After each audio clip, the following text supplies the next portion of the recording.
Tes, tes, 1, 2, 3. Ya, masuk.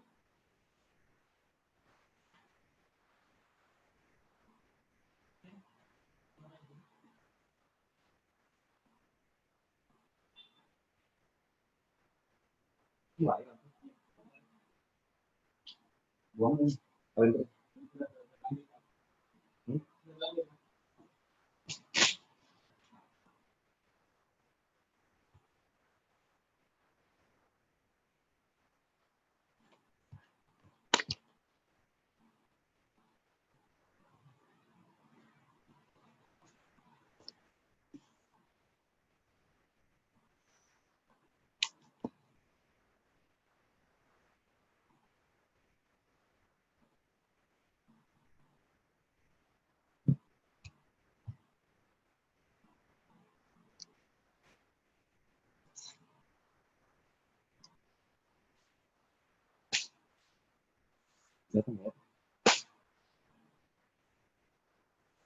Tes, tes.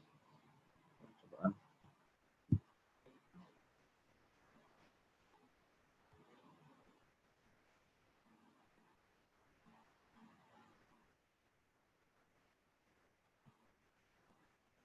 Udah berapa orang bos, Pak? Masuk. 60 udah masuk. Udah masuk. Udah tak mulai dah.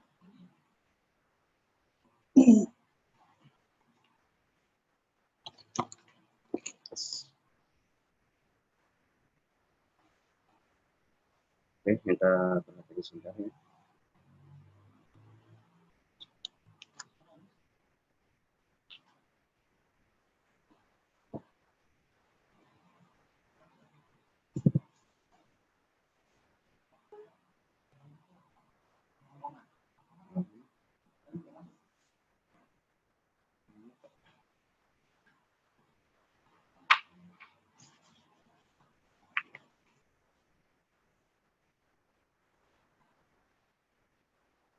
Oke, acara akan segera mulai. 2 menit ke depan. Kita setting acara hingga jam 4:05 kita mulai acara.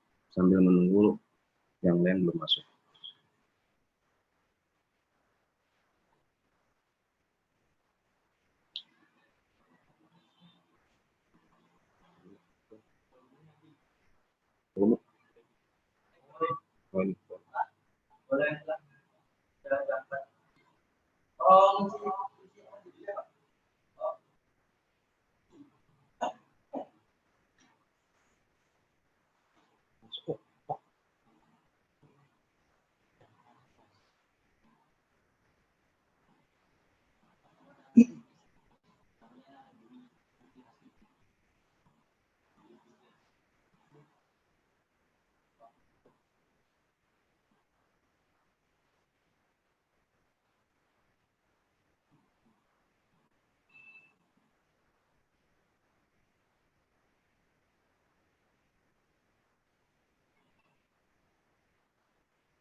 Oke, bismillahirrahmanirrahim. Assalamualaikum warahmatullahi wabarakatuh. Alhamdulillah, alhamdulillahi rabbil alamin, wa bihi nasta'in ala umuri dunya wad din, wa ala alihi wa ashabihi ajma'in, amma ba'd. Pertama yang saya hormati yaitu Bapak Kepala Sekolah Desain Islam Al-Farabi beserta wakilnya dari maupun dari kesiswaan, baik dari kesiswaan maupun kurikulum. Bapak dan Ibu guru yang saya hormati dan tak lupa ayah bunda, perwakilan dari orang tua siswa kelas 2, 3, 4, 5, dan 6. Baiklah, pada kesempatan sore hari ini, marilah kita panjat puji syukur kehadirat Allah Subhanahu wa Ta'ala, bahwasanya pada kesempatan sore hari ini kita masih bisa bersilaturahim walaupun jarak di antara kita jauh berbeda. Ada yang di rumah, ada yang di perjalanan, maupun ada yang di tempat kerja. Walaupun tempat kita berbeda, tapi tak kenal jarak ya. Semoga kita dalam jarak ini tetap terjaga silaturahim kita, yaitu antara wali murid kelas 2 sampai 6 dengan guru dan kepala sekolah dan juga yang lainnya. Salawat serta salam semoga terlimpah curahkan kepada junjungan baginda Nabi kita, Nabi Muhammad SAW, kepada keluarga, sahabat, dan tak lupa kita selaku pengikutnya. Amin. Amin ya rabbal alamin. Baik ayah dan bunda yang dirahmati Allah, pada kesempatan sore hari ini, yaitu dalam acara sosialisasi program sekolah tahun pelajaran 2020-2021 SDSN Islam Al-Farabi, perkenankan saya selaku pembawa acara akan membawakan ataupun membacakan susunan acara pada kesempatan sore hari ini.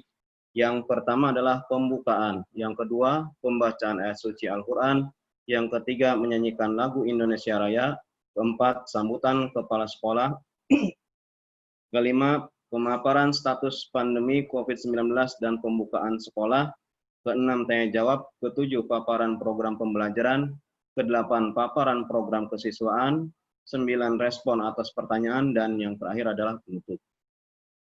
Baik, untuk menyingkat waktu karena sudah sore dan sudah hampir 100%, sudah masuk 95 wali murid yang sudah masuk, ya. Sehingga acara bisa kita mulai saja. Baik, kita mulai acara ini dengan acara yang pertama adalah pembukaan. Untuk itu, marilah kita buka acara pada kesempatan sore hari ini dengan membaca basmalah bersama-sama. Bismillahirrahmanirrahim.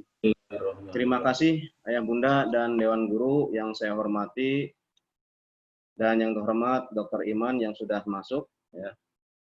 Berikutnya, setelah kita diadakan pembukaan, maka kita menginjak pada acara yang kedua, yaitu pembacaan ayat suci Al-Quran, yang mana pembacaan ayat suci Al-Quran ini akan disampaikan ataupun dibacakan oleh Ustadz Komarudin. Kepada beliau, Ustadz Komar, kami persilakan.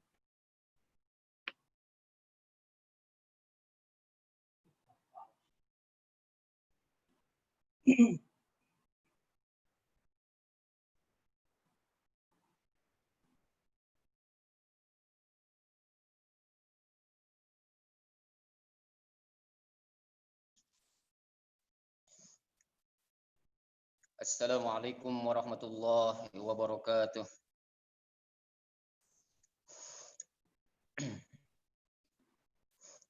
A'udzu billahi minasy syaithanir rajim. Bismillahirrahmanirrahim. وَلَنَبْلُوَنَّكُمْ بِشَيْءٍ مِّنَ الْخَوْفِ وَالْجُوعِ وَنَقْصٍ مِّنَ الْأَمْوَالِ وَالْأَنفُسِ وَالثَّمَرَاتِ وَبَشِّرِ الصَّابِرِينَ الَّذِينَ إِذَا أصابتهم مصيبة قالوا إنا لله وإنا إليه راجعون أولئك عليهم صلوات من ربهم ورحمة وأولئك هم المهتدون بسم الله الرحمن الرحيم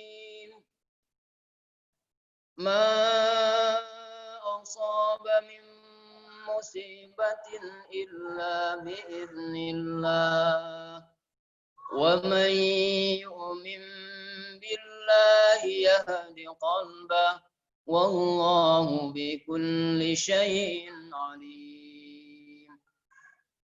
وأطيعوا الله وأطيعوا الرسول فإن توليتم فإنما على رسولنا البلاغ المبين الله لا إله إلا هو وعلى الله فليتوكل المؤمنون يا أيها الذين آمنوا إن من أزواجكم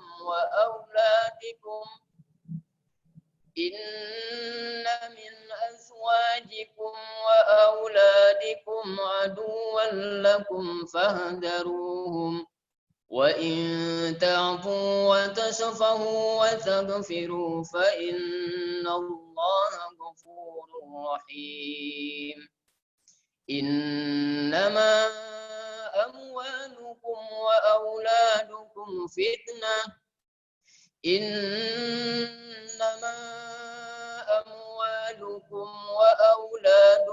فتنة والله عنده أجر عظيم فاتقوا الله ما استطعتم واسمعوا وأطيعوا وأنفقوا خيرا لأنفسكم ومن يوق شح نفسه فأولئك هم المفلحون إن تقرضوا الله قرضا حسنا يضاعفه لكم ويغفر لكم والله شكور حليم عالم الغيب والشهادة العزيز الحكيم الله أكبر صدق الله العظيم ولكم منكم السلام عليكم ورحمة الله وبركاته. Ya, diucapkan terima kasih kepada Ustadz Komar yang sudah memamsulkan ayat suci Al-Quran. Semoga beliau mendapatkan hidayah dari Allah, mendapatkan pahala dari Allah, begitupun pula kita yang mendengarkannya. Amin, amin, ya rabbal alamin. Baik, ayah bunda yang dirahmati Allah dan rekan guru yang saya hormati, untuk acara berikutnya adalah menyanyikan lagu Indonesia Raya. Untuk itu kepada ayah bunda ataupun dewan guru yang ada di rumah ataupun dimanapun berada, marilah kita berdiri sejenak untuk menghormati negara kita, negara Indonesia tercinta. Enggak, dipersilakan untuk berdiri.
Hadirin dipersilakan duduk kembali. Baik, selanjutnya kita menginjak pada acara yang keempat adalah sambutan Kepala Sekolah SD Sen Islam Al-Farabi yang mana sambutan ini akan disampaikan oleh Ustadz Haji Nasiruddin. Kepada beliau kami persilakan. Bismillah, Assalamualaikum warahmatullahi wabarakatuh. Alhamdulillah wa syukurillah, salatan salaman ala rasulillah wa ala alihi wa sahbihi wa wala ba'd. Yang saya hormati ayah, bunda, wali murid SD Sains Islam Al-Farabi. Yang saya hormati Dr. Irman Permana SPA MKes sebagai salah satu narasumber kita pada saat ini. Terima kasih telah bergabung. Serta rekan-rekan Dewan Guru sekalian, alhamdulillah sore ini kita bisa bergabung bersama meskipun waktunya agak sore, dan mudah-mudahan waktu ini relatif sesuai dengan kondisi keleluasaan kita. Bapak Ibu sekalian, insya Allah pada sore hari ini kita ingin memaparkan beberapa hal terkait dengan program sekolah di tahun 2020-2021. Karena kita masih berada pada masa pandemi Corona atau COVID-19, maka pada kesempatan ini pula kami mengundang salah narasumber untuk memberikan penjelasan detail terkait dengan status pandemi yang sekarang sedang melanda negara kita ataupun dunia pada umumnya. Soalnya nanti Dr. Irman yang banyak mengetahui tentang hal ini. Terima kasih Dr. Irman. Dan berikutnya, insya Allah kita akan menyampaikan beberapa hal terkait dengan program sekolah di 2020-2021 yang mudah-mudahan nanti memberikan gambaran tentang seperti apa sekolah kita akan berjalan selama masa pandemi ataupun nanti pada masa transisi menuju kebiasaan baru dan seterusnya dan seterusnya. Intinya itu acara kita, dan setelah ini insya Allah nanti Dr. Irman akan menyampaikan, langsung dilanjut dengan apabila ada hal-hal yang perlu ditanyakan, silakan ditanyakan, bisa menggunakan chat meeting kita, silakan, sehingga kemudian nanti kita bisa respon sesuai dengan catatan yang disampaikan oleh Bapak Ibu sekalian. Itu saja sementara yang bisa saya sampaikan. Terima kasih sekali lagi atas telah bergabung bersama kami di rapat ini. Semoga acara kita hari ini membawa manfaat yang besar buat kita semua dalam rangka mendidik putra-putri kita sekalian. Terima kasih. Assalamualaikum warahmatullahi wabarakatuh.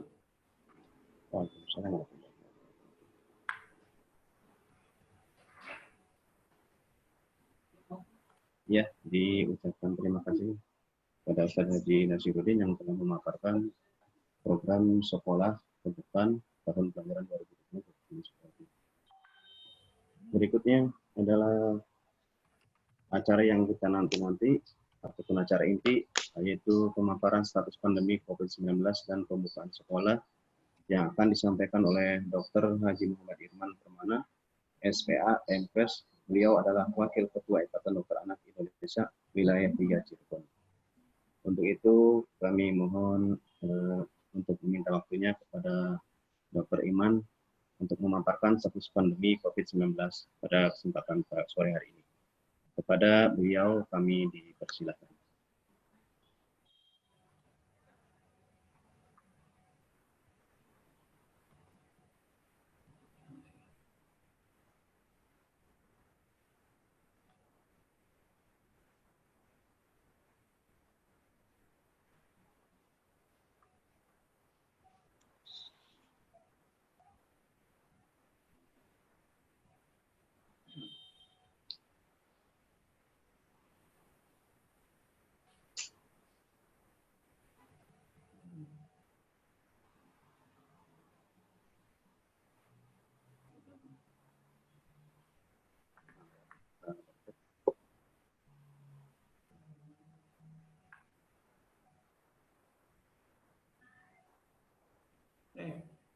Keluar lagi. Beliau keluar lagi katanya tuh.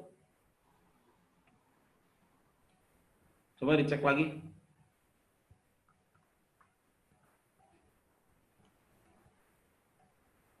Tadi sudah masuk.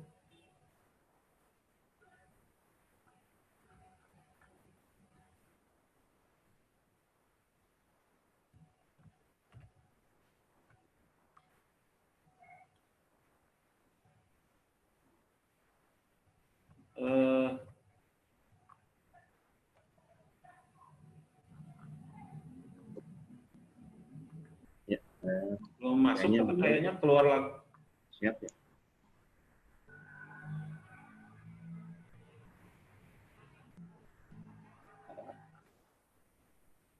Masih belum bisa masuk ke dokter? Dan masih belum sambung dengan dokter.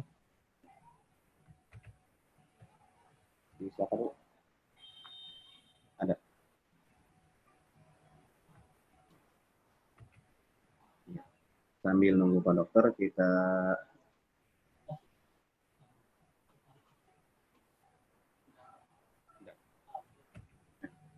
Oke. Alhamdulillah Dokter Iman udah masuk ya, udah ada. Mangga pada beliau kami persilakan Pak Dokter.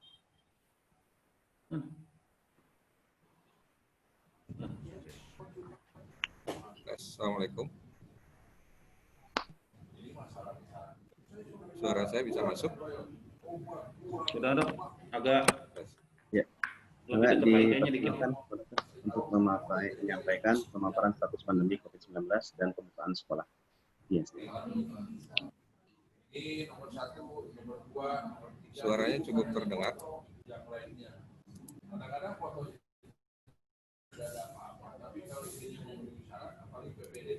Kedengeran.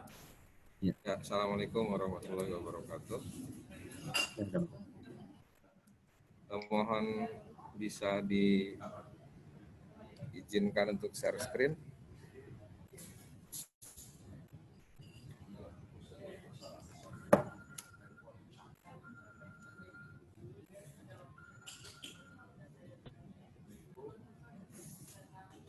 Assalamualaikum warahmatullahi wabarakatuh.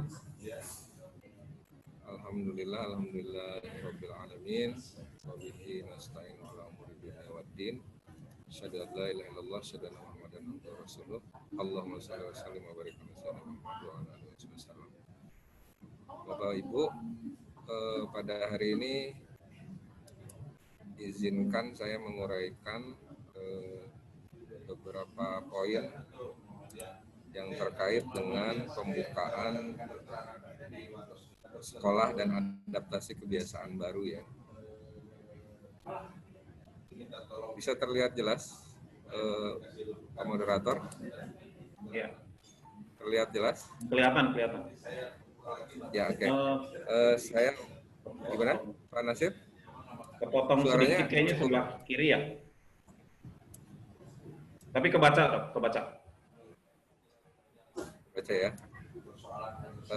Saya berusaha menyampaikan sesuai dengan alokasi waktu. Mohon diingatkan, berapa menit ya tadi? 20 menit dok. Maaf, ada gangguan koneksinya nih. Saya ingin menyampaikan beberapa poin penting terkait pembukaan sekolah dan adaptasi kebiasaan baru. Mungkin beberapa slide karena waktu terbatas saya tampilkan, tidak diuraikan secara rinci. Nanti akan saya berikan print out-nya atau outline-nya ke panitia.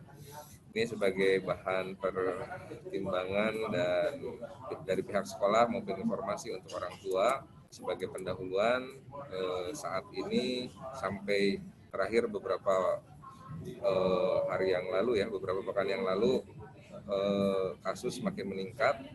Jadi secara umum global peningkatan kasus masih terjadi.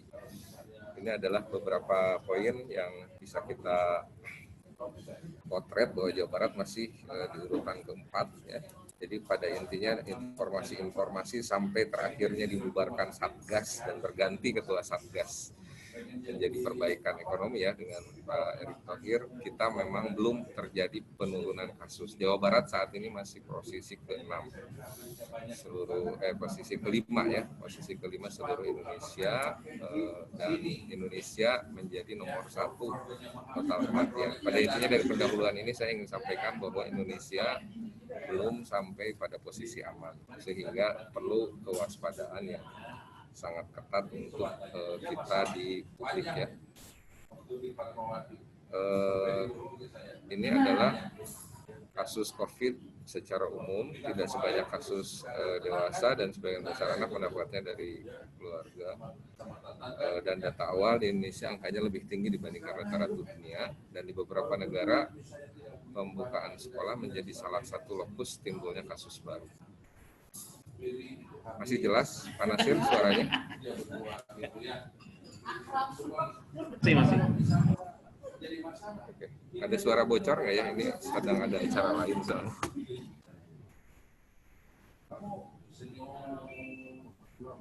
Jadi di Indonesia kasus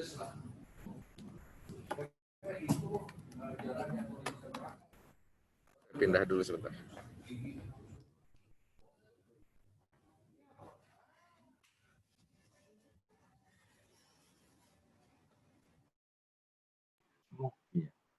Ya, dimohon yang di rumah mic-nya dimatikan terlebih dahulu ya. Nah, kita dengarkan dulu pengarahan Jadi dari dalam konteks pembahasan dari yang lain.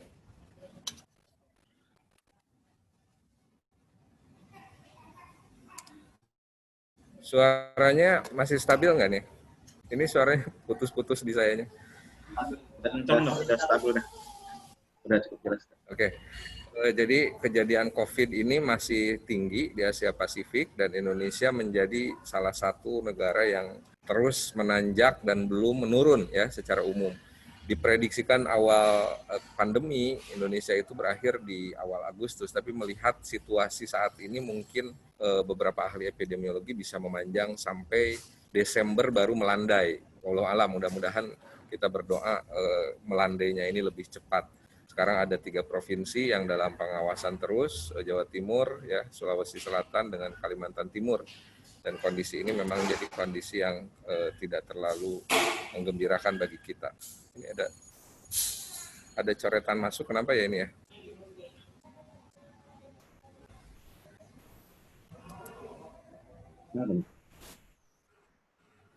Ada problem? Tidak ada. Dilanjutkan ya. Ini adalah fakta di dunia, di beberapa negara yang sudah zero case atau kasusnya 0, ternyata pembukaan sekolah ini menjadi ancaman baru dengan kasus-kasus yang setelah sekolah masuk 1 hari sampai 1 pekan kemudian muncul kasus-kasus baru yang cukup banyak. Di negara-negara yang cukup ketat protokolnya, termasuk di Singapura ternyata dianalisis sekolah yang mulai buka dan sudah protokolnya ketat di sekolah maupun di rumah, ternyata anak terkena di perjalanan menuju sekolah. Jadi ini adalah beberapa perhatian yang menjadi pembelajaran untuk kita semua. Dan penyebaran COVID di Indonesia salah satu klasternya adalah beberapa sekolah ya, termasuk diantaranya Ponpes Temboro. Ini adalah klaster-klaster yang menyebarkan sumber virus COVID ke beberapa negara, ke beberapa wilayah di Indonesia. Jadi secara umum pengendalian pandemi ini masih perlu sikap yang bijak dari semua pihak. Tentu untuk konteks sekolah ini, sekolah juga memiliki problem bagaimana melakukan pembelajaran jarak jauh, misalnya demikian pula orang tua dengan berbagai kompleksitas yang diakibatkan dari pembelajaran jarak jauh. Dan situasi ini memerlukan kesamaan perspektif ya dari semua, baik itu tenaga kesehatan, pendidik, pengelola, dan stakeholder terkait termasuk orang tua dan komite sekolah. Ini beberapa gambaran yang pada intinya menyampaikan bahwa Indonesia secara nasional maupun regional belum bisa dianggap aman ya untuk penyebaran. Sebagai informasi, Kabupaten Cirebon pun saat ini masih terus bertambah dengan kasus-kasus impor. Terakhir 3 atau 4 itu berasal dari kasus yang dari Surabaya ya. Orang keluar masuk, kemudian positif dan bertambah. Udah sampai kasus ke-41 terakhir yang saya dapat informasi dari Satgas Kabupaten. Dan adaptasi kebiasaan baru ini sesungguhnya boleh dilakukan pada daerah-daerah yang sudah zona hijau ya. Secara ilmu kesehatan ada banyak indikator yang harusnya dipenuhi dulu untuk kemudian daerah itu boleh memasuki adaptasi kebiasaan baru. Namun karena di Indonesia banyak sekali faktor sosioekonomi, akhirnya dipercepat. Padahal real untuk Kabupaten Cirebon sendiri kan belum sampai ke zona hijau yang benar-benar aman. Zona hijau itu harusnya diberlakukan atau ditetapkan ketika sudah tidak ada penambahan kasus baru dan lebih dari 60% atau 70% kesembuhannya dari penderita-penderita yang sudah teridentifikasi. Nah, pada saat AKB mulai diberlakukan, kasus di Cirebon itu seingat saya sekitar 23 kasusnya. Saat ini sudah 42 saat kita memasuki AKB, dan agak sulitnya ketika harus kembali lagi ke PSBB, masyarakat juga banyak yang keberatan ya, termasuk entitas ekonomi dan sekolah diantaranya, dan kantor juga. Idealnya sebetulnya new normal itu disiapkan di tingkat terkecil, yaitu keluarga, agar perilaku masyarakat untuk lebih bersih dengan sering cuci tangan memakai sabun, cat TPS ini cuci tangan pakai sabun, kemudian lebih sehat dengan pola hidup bersih dan sehat yang betul-betul penuh dilaksanakan, kemudian menggunakan masker, menjaga jarak, dan lebih taat terhadap semua protokol. Nah, kalau ini sudah bisa ditanamkan di tingkat terkecil, ketika memasuki masa new normal, itu akan lebih mudah, termasuk di sekolah. Sehingga idealnya kalau saat ini ada PJJ dan kondisi sekolah belum kembali full 100%, maka penyiapan ini baik di tingkat sekolah berupa kurikulum PJJ yang mengenalkan dan memperdalam dan membiasakan dengan 100% perilaku new norm ini, itu menjadi penting. Ini adalah konsep kejadian penyakit yang utama itu adalah agent si virusnya, kemudian manusianya, perilakunya, dan lingkungannya. Bagaimana ini bisa dijaga si agentnya ini supaya tidak berkembang. Makanya kita harus memutus mata rantai dengan protokol-protokol. Dan ini adalah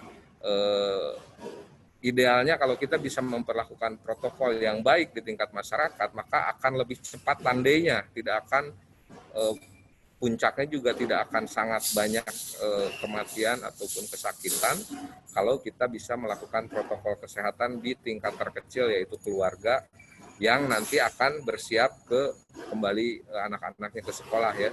Ketika norma-norma itu diajarkan dengan baik, maka disinilah kita bisa memutus mata rantai penularan saat anak kembali ke sekolah. Ketika kita abai atau tidak ketat dalam protokol, maka kemungkinan untuk meningkatnya kembali kasus dan malah membuat sekolah itu menjadi sumber penularan bisa menjadi.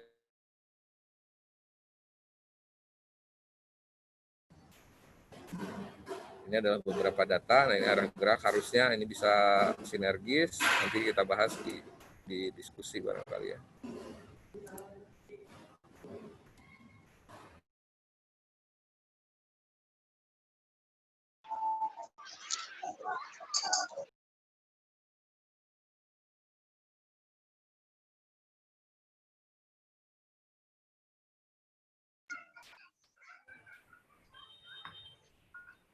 Ya, halo Pak Dokter. Karena sinyal kayaknya. Sinyal ya. Plus sinyal.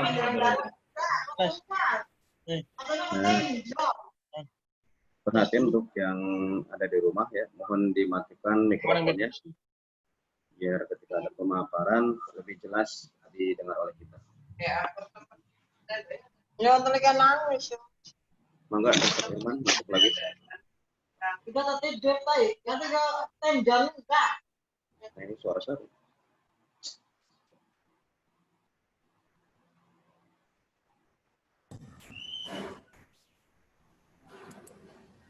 Iya, Pak Dokter. Ya, tadi unmute. Tadi sempat ke mute ya. Oh iya, enggak. Sempat ke mute terus jadi putus. Lanjut, Pak. Saya lanjut ya. Iya.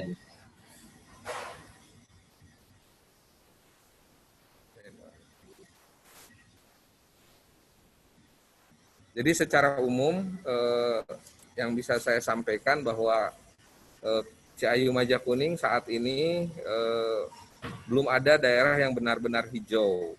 Jadi sebagai informasi, Jawa Barat sekarang sudah kembali, dulu ada 5 grade ya di Jawa Barat dengan gugus tugas Jawa Barat. area itu ada hijau, biru, kuning, merah, hitam. Sekarang sudah disamakan dengan gugus tugas pusat, jadi cuma 4, hijau, kuning, orange, dan merah. Dan secara skala kabupaten, kita masih ada di sebetulnya orange menjelang kuning ya, mau membaik menjadi kuning, tetapi untuk ke hijau masih jauh secara kabupaten. Walaupun saat ini sedang dikaji katanya dari gugus tugas provinsi, 2 hari yang lalu saya mendapat informasi bahwa penetapan zona itu akan berdasar kecamatan karena adanya masukan dari berbagai pihak terutama sekolah dan kantor bahwa dengan penetapan kabupaten itu terlalu luas. Nah ini kita tunggu saja perkembangannya, barangkali dalam 3-5 hari ke depan sudah ada rilis resmi bahwa gugus tugas menetapkan zona itu berdasarkan tingkat kecamatan. Jadi nanti kalau yang merah yang masih ada kasusnya di kecamatan tersebut, maka sekolah masih harus PJJ. Tapi yang hijau barangkali mulai boleh. Nah ini kita tunggu kajian dari Satgas di tingkat provinsi yang akan kemudian diturunkan ke kabupaten. Tapi secara umum saat ini belum ada kabupaten di Ciayu Majakuning yang sudah hijau ya. Sehingga IDAI, Ikatan Dokter Anak Indonesia, yang saya salah satu pengurus untuk wilayah Ciayu Majakuning, tetap konsisten dengan beberapa himbauan, ini dari sejak awal ya, nanti bisa dibaca detailnya, karena waktu terbatas saya tidak bacakan satu persatu. Pada intinya, untuk daerah yang belum hijau, IDAI ini menganjurkan tetap melakukan PJJ sampai setidaknya Desember 2020. Nah untuk yang sudah hijau, nah nanti kita akan lihat kalau ternyata Satgas Kabupaten dan Provinsi memutuskan di tingkat kecamatan, berarti kecamatan hijau sudah mulai boleh membuka sekolah. Tentu dengan tetap memelihara protokol-protokol kesehatan bagi anak. Nanti boleh dibaca anjuran Ikatan Dokter Anak mengenai aktivitas anak di luar rumah, ini nanti ada filenya ya. Ini beberapa data yang memperlihatkan peran dari proteksi dari physical distancing, masker dan proteksi mata ya, menurunkan demikian signifikan untuk penularan. Jadi dengan physical distancing nanti akan saya perlihatkan beberapa gambar yang berkaitan dengan edukasi ini. Ini juga sama yang tadi ya. Ini sudah saya jelaskan tadi bahwa kita bersama-sama harus memotong mata rantai penularan sehingga bisa betul-betul sesuai dengan apa yang diarahkan untuk memutus mata rantai penularan. Nah, untuk konteks sekolah, ketika satu daerah misalnya nanti diambil kebijakan betul tingkat kecamatan hijau boleh membuka sekolah, idealnya memang sekolah yang pertama dibuka 2 bulan pertama itu tingkat SMA dan SMP. Jika dalam 2 bulan tidak ada kasus baru di sekolah, maka baru bulan ketiga SD itu boleh pertemuan tatap muka. Jadi selama 2 bulan masih PJJ, nah diharapkan dalam PJJ itu pengajaran tentang new norm bagi anak itu dilakukan di sekolah maupun ya melalui pembelajaran daring maupun di rumah oleh orang tua. Dan kalau sejak dinyatakan hijau itu sudah dibuka aman, tidak ada kasus baru baik di tingkat SMA, SMP maupun SD, yang kasus baru di hasil pembelajaran sekolah maksudnya ya, bukan kasus baru di komunitas anak besar atau dewasa. Jadi ketika tidak terjadi klaster baru akibat pembukaan, maka boleh di bulan kelima tingkat sekolah yang lebih rendah dibuka. Ini konsepnya sebetulnya sudah sesuai dengan asas-asas ilmu kesehatan masyarakat. Namun praktik di lapangan memang tidak mudah ya, karena berbagai faktor dari mulai faktor orang tua, faktor sekolah, faktor macam-macam menyebabkan sudah ada di daerah yang belum hijau pun SD ataupun bahkan PAUD, TK yang sudah buka ya. Ini juga menjadi problem tersendiri yang memang perlu diselesaikan di tingkat Satgas Kabupaten.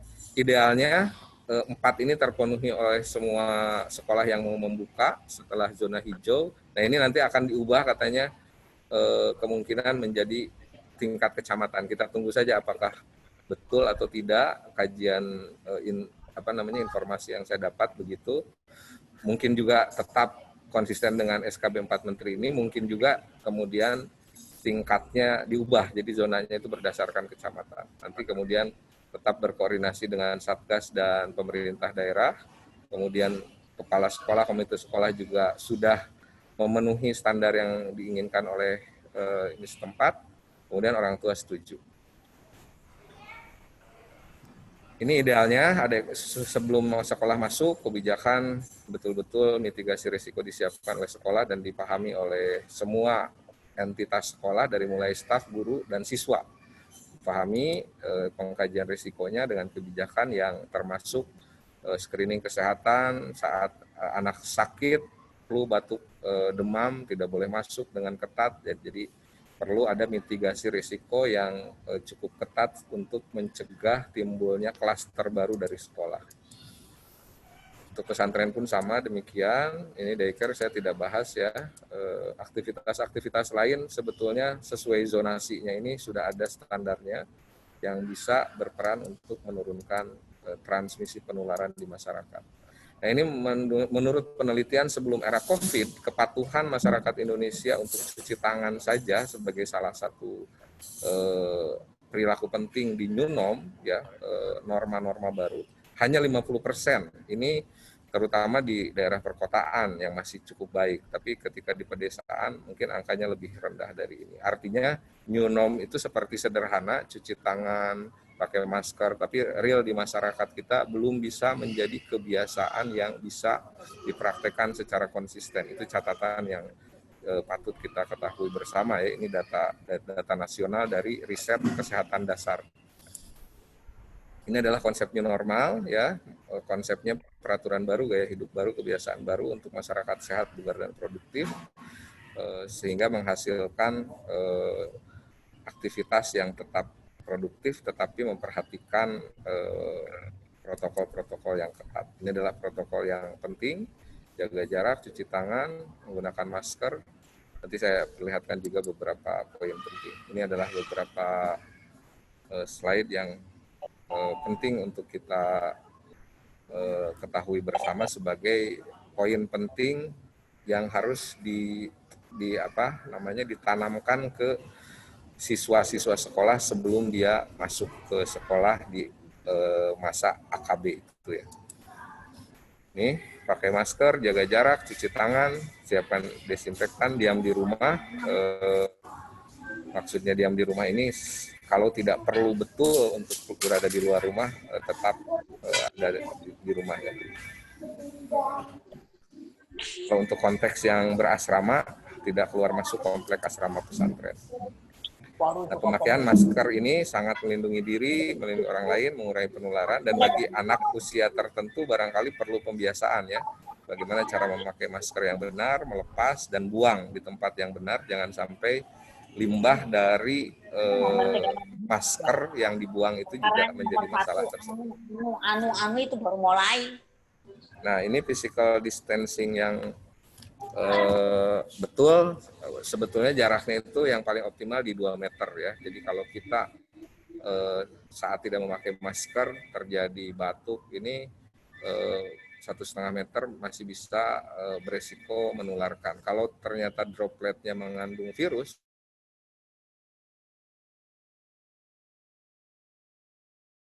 perlu diajarkan ya. Jadi ada beberapa hal detail yang perlu diperbanyak sosialisasi ke siswa sebelum siswa itu masuk ke sekolah.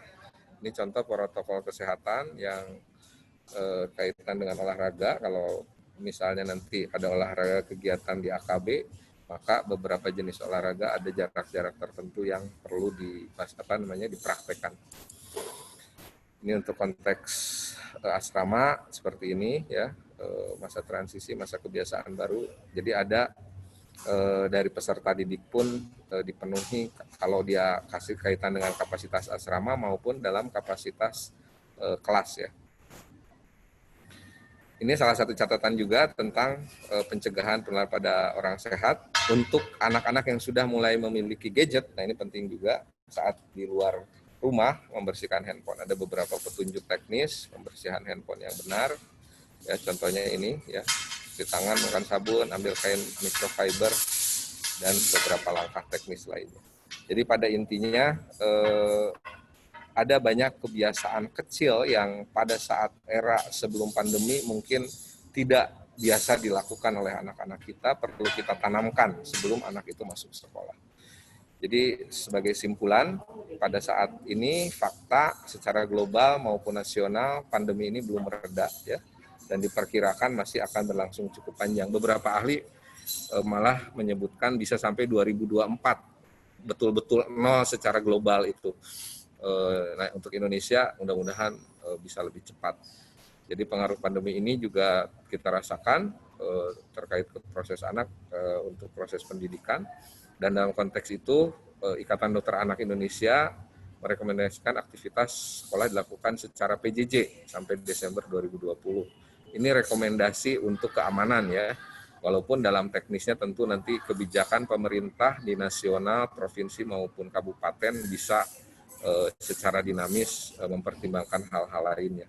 Jika terpaksa harus melakukan pertemuan tatap muka pada aktivitas pendidikan zona yang belum hijau, maka harus ada koordinasi dengan Satgas COVID setempat, dalam ini kabupaten, untuk dilakukan kajian mendalam dan dilakukan yang terpenting upaya preventif dan mitigasi risiko. Jika terjadi hal-hal buruk, maka koordinasinya bisa berlangsung cepat.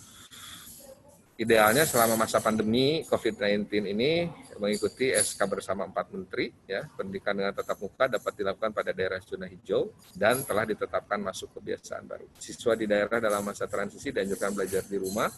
Untuk zona kuning dan merah, nah nanti kalau berlaku kecamatan tingkatnya tetap ya, kuning dan merah juga hati-hati dalam membuka atau memulai pembelajaran langsung.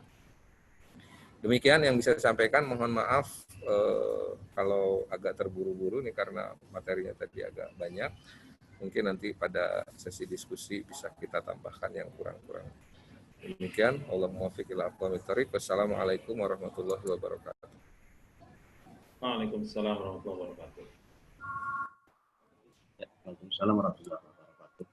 Terima kasih Dr. Irman yang sudah memaparkan tentang status pandemi COVID-19 di Indonesia, terutama Jawa Barat, yaitu di Cirebon.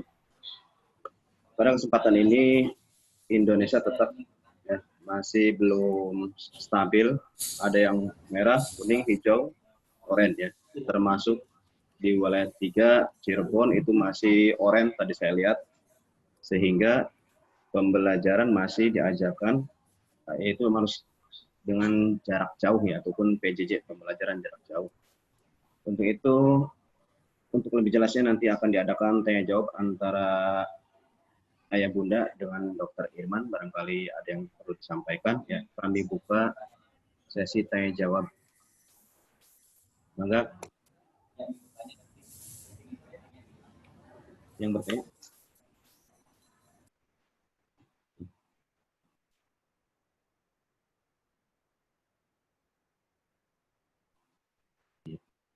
Baik.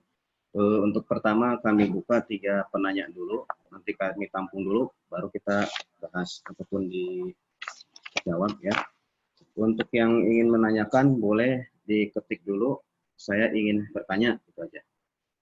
Ya, mangga ya, kami tunggu Ayah Bunda untuk memberikan pertanyaannya.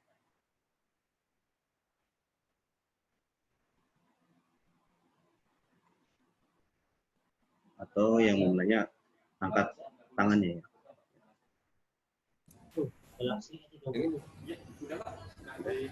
Oh.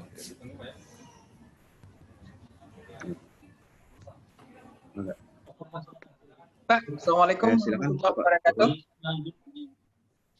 Izin Pak Ade, izin dokter. Pak, iya, mangga. Assalamualaikum warahmatullahi wabarakatuh. Waalaikumsalam warahmatullahi wabarakatuh. Saya Furkan Pak Ade. Saya Furkan, orang tua dari Mahathir Huda Mukhlisin. Straight to the point Pak Dokter. Artinya kita sampai Desember akan tetap PJJ ya Pak Dokter? Ya, itu anjurannya Pak, anjurannya ya betul. Baik. Apakah ini juga berlaku untuk tingkatan sekolah yang di tingkat yang lebih tinggi, SMA dan SMP? Karena tadi saya perhatikan dari slide yang Bapak sampaikan ke kita, itu skenarionya kan SMA dulu, kemudian SMP, tapi itu juga ditunggu. Tapi ini juga kalau menurut kami belum bisa kan ya? Saat Belum bisa. ini saat ini karena kita belum hijau, itu juga belum bisa. Ya, nanti clear ya Kalau Pak. mengikuti, Clear ya dokter betul. ya. Artinya itu clear Ya, ya. Karena secara aturan SKB 4 Menteri itu mengikat bahwa ketika hijau baru boleh mulai. Gitu. Ya, untuk baik, SMA ya. Apalagi baik, untuk yang di bawahnya ya. Baik, karena ini terkait dengan kebetulan kami punya putra yang sedang bersekolah di SMA dan SMP, tapi kebetulan mereka di pondok, jadi agak memaksakan untuk tetap bergabung begitu. Jadi saya kira ini harus dikomunikasikan kembali rasanya. Dan yang kedua, ada skenario di masyarakat kita, dan ini agak susah kita untuk mengantisipasinya, di mana masyarakat kita sekarang menganggap pandemi ini sudah berakhir, Pak Dokter. Jadi begitu PSBB selesai, jadi masyarakat kita, masyarakat awam itu menganggap pandemi ini sudah selesai. Jadi ini juga kami khawatir. Kenapa? Karena di sekolah, terutama di sekolah-sekolah agama di pedesaan itu mereka membuka, dan itu sampai hari ini belum ada larangan. Nah ini bagaimana nih sikap dari Ikatan Dokter Anak Indonesia, mungkin ini berkoordinasi dengan pihak-pihak agar ini tidak berkelanjutan begitu dokter. Karena bagi kami ya kita kan tetap yang namanya berinteraksi dalam lingkungan ya, kita tidak tahu ya. Apalagi hari ini kasus OTG ini sudah semakin banyak dan tidak bisa dikontrol. Begitu Pak Dokter. Saya kira demikian Pak Dokter. Makasih. Ya, ya. Jadi dalam konteks antara yang ideal dengan realita memang masih ada gap ya. Karena bagi kami yang bergerak di kesehatan tahu betul bahwa kasus itu semakin kesini semakin banyak Pak. Sekarang kan istilah OTG, ODP, PDP itu sudah dilebur ya. Jadi hanya ada kasus terkonfirmasi positif, suspek dan probable. Itu yang ya mungkin di tingkat masyarakat yang sudah kadung menganggap ini normal, sudah tidak mengikuti lagi tuh update tentang beberapa perkembangan. Padahal situasi saat ini real kalau kita lihat di lapangan sisi kesehatan maksudnya ya, bagi kami yang bergerak masih mengobati pasien-pasien di rumah sakit, angka kasus itu masih bertambah real gitu. Ya buktinya tadi saya sampaikan ketika AKB itu dimulai sekitar 3 minggu yang lalu, kasus kita itu relatif stabil di 21. Begitu AKB mulai, termasuk diantaranya pesantren, kemudian mal dan sebagainya. Saat ini kasusnya sudah meningkat menjadi 41. Artinya ada 20 kasus baru yang itu dipublish ke masyarakat juga, masyarakat sudah tidak terlalu peduli karena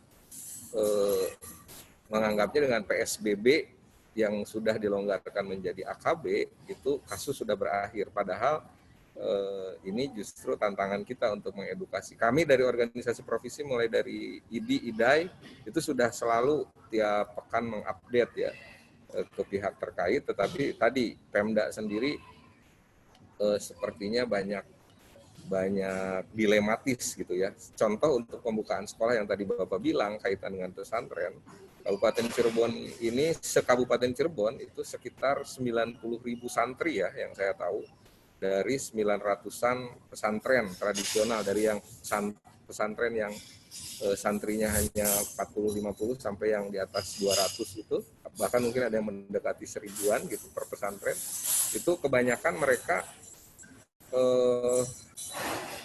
mengalami problem dari sisi tidak mungkin melakukan PJJ, kemudian tidak mungkin lebih lama lagi membuat mereka menunda masuk dengan beberapa alasan. Ada alasan ekonomi, ada alasan ekonomi pemberdayaan di pesantren maksudnya ya. Yang ketika ujung-ujungnya diminta skema alternatif ke Pemda dan DPRD dan Pemda juga tidak punya alternatif dana untuk memberikan solusi. Jadi memang siklus yang tidak bisa diselesaikan hanya dengan sekedar pendapat ahli. Kalau kami kan rekomendasi dari sisi kesehatan, tapi sisi yang lainnya memang akhirnya diserahkan kembali ke masing-masing institusi untuk mengkaji akhirnya kan backupnya hanya sekedar kalau ada apa-apa segera laporkan gitu. Nah ini yang menjadi kesulitan bagi kami sebagai di organisasi profesi yang sebetulnya ikut terlibat dalam perumusan SKB 4 Menteri. Dan SKB 4 Menteri itu berlaku untuk semua sekolah ya, sekolah yang SD, SMP, termasuk MA dan sanawiyah juga gitu, dengan sekolah berasrama seperti pesantren. Sebetulnya mengikat semuanya. Jadi aturannya sama, baru boleh ketika zona hijau. Tetapi sekali lagi di tingkat teknis memang dinamisasinya kaitan dengan aspek lain non kesehatan itu yang cukup rumit ya. Dan kita sebagai organisasi profesi kan sudah mengadvokasi, tapi tingkat eksekusi kan adanya di Pemda, dan Pemda memiliki banyak keterbatasan untuk menyelesaikan hal tersebut secara ideal. Demikian mungkin. Jadi tadi pertanyaannya bagaimana sikap kita ya dengan situasi saat ini, menyelamatkan diri masing-masing gitu.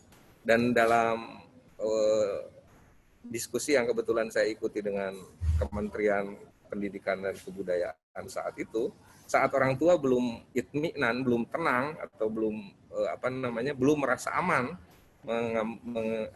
mengembalikan anaknya ke sekolah, itu boleh meminta ke pihak sekolah tetap PJJ gitu, walaupun teman-temannya bersedia masuk gitu. Nah ini juga mungkin saya tidak tahu nih kebijakan di komite sekolah di SD Al-Farabi sendiri seperti apa ke depan.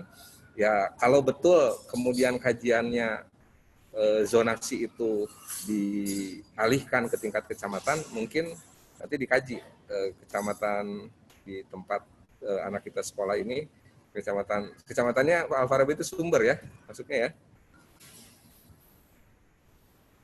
Kalau hijau ya boleh dilakukan dengan tetap koordinasi, dan pentahapannya sebetulnya tetap mengikuti SKB 4 Menteri tadi. Kenapa SMP dan SMA dibuka lebih awal dengan asumsi tingkat kepatuhan dan awareness siswanya sudah lebih baik daripada SD. Ketika itu bagus, aman, baru yang di bawahnya boleh dibuka, yang tingkat SD. Demikian dari saya. Mohon maaf kalau ada yang kurang. Ya, terima kasih Pak Dokter atas tanggapannya. Mungkin tadi satu pertanyaan langsung dijawab ya. Berikutnya ada penanya yang kedua. Tadi pertanyaan pertama udah jelas mungkin ya Pak Furqan. Itu dikembalikan ke lembaga masing-masing berarti. Yang penting di situ di SKB 3 Menteri itu melarang untuk sekolah. Tapi ya karena keadaan lain mungkin akhirnya memaksa untuk masuk sekolahnya. Berikutnya tadi juga ada masukan Pak Dokter. Ya. Itu sekolah-sekolah negeri itu sudah ada yang masuk juga sekolahnya itu. Bagaimana tanggapannya itu? Ya, itu ya sama sebetulnya. Untuk yang sekolah negeri itu sama sebetulnya, problemnya kan di tingkat teknis, bahwa PJJ itu bagi orang tua juga tidak mudah, terutama orang tua yang bekerja atau orang tua yang memiliki 4-5 anak yang tingkat sekolahnya sama. Memang itu perlu ada satu kajian komprehensif lah ya, yang melibatkan semua unsur, semua komponen untuk mencari solusi. Memang tidak mudah gitu.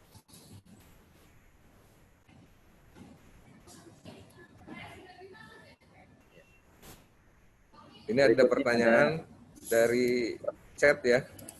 Mohon tanggapan mengenai sekolah yang melakukan pembelajaran dengan cara guru yang datang ke rumah. Nah ini yang harus dipastikan. Idealnya betul kalau mau ada program home visit seperti ini bisa dilakukan, tetapi dengan catatan sangat ketat protokol. Kalau idealnya betul setiap guru yang akan melakukan home visit dilakukan swab ya. Nah ini juga problem tersendiri karena idealnya kalau di negara-negara yang cukup baik kapasitas laboratorium di negaranya gitu, itu dibiayai oleh pemerintah swab. Tapi di kita kan belum mampu anggarannya menyentuh itu, sehingga swab yang merupakan standar terbaik tidak bisa dilakukan. Jadi kalau mau betul ada home visit dengan berbagai pertimbangan, anak tidak ngumpul di sekolah tapi guru datang ke sekolah, maka si guru tersebut harus aman dulu. Jangan sampai ada beberapa kejadian kan pengasuh pesantren atau guru menjadi sumber penularan bagi anak-anak yang diajarnya. Demikian. Ya. Langsung ke penanya kedua, itu dari Mama Sanchez. Ya. Kami persilakan untuk penanya kedua.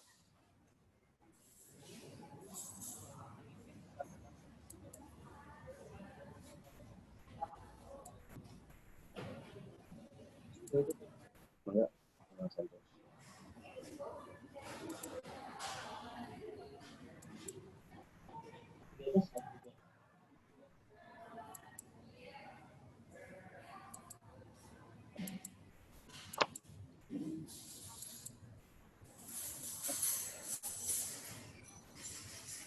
Mas Sanchez belum masuk. Ya, perlu diketahui untuk tanya jawab waktunya sampai 16.40. Ada.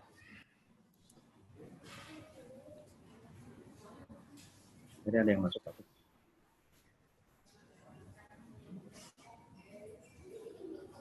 Boleh saya bacakan yang dari chat dulu? Iya, enggak.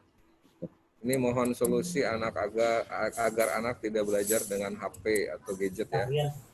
Dengan cara mengasih tugas memakai kertas atau buku, tapi dikerjakan di rumah untuk mengurangi anak sakit mata. Ya ini kaitan sama kurikulum barangkali ya. Cuma seandainya PJJ ini menggunakan gadget atau HP, ada petunjuk dari Ikatan Persatuan Dokter Ahli Mata ya Indonesia yang sudah disampaikan di beberapa forum, ada YouTube-nya juga, boleh di search. Yang terpenting tidak terus-menerus berada di depan layar komputer atau handphone. Jadi setiap 20 menit anak itu harus istirahat, melihat yang hijau-hijau, aktivitas gerak, kemudian sekitar 10-15 menit lagi. Jadi tidak boleh terus-terusan 1 jam atau 2 jam terus berada di depan gadget ya. Jadi prinsipnya sebetulnya ada cara-cara yang tetap bisa sehat tanpa mengganggu kesehatan mata anak gitu. Ada beberapa panduannya, ya idealnya memang kurikulum mungkin dimodifikasi sehingga ada variasi ya, tidak terus-terusan berada di depan HP dan ya dibatasi paparan terhadap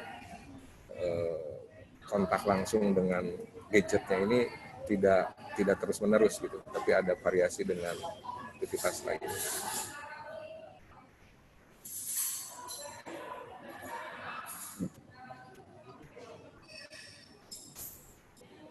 Ya, jadi harus dibatasi ya, dokter, untuk ya. pemakaian Jadi gadget. maksudnya ada variasi yang terus-menerus itu 20 menit, kemudian istirahat sekitar 5-10 menit baru mulai lagi. Jadi tidak boleh dalam 1 jam terus-menerus. Artinya maksudnya tidak harus kemudian beralih ke manual menggunakan kertas, masih boleh menggunakan teknologi PJJ dengan gadget atau handphone, tapi ada prosedur yang aman untuk kesehatan, terutama kesehatan mata. Ini juga nanti ada masukan kemarin, dokter.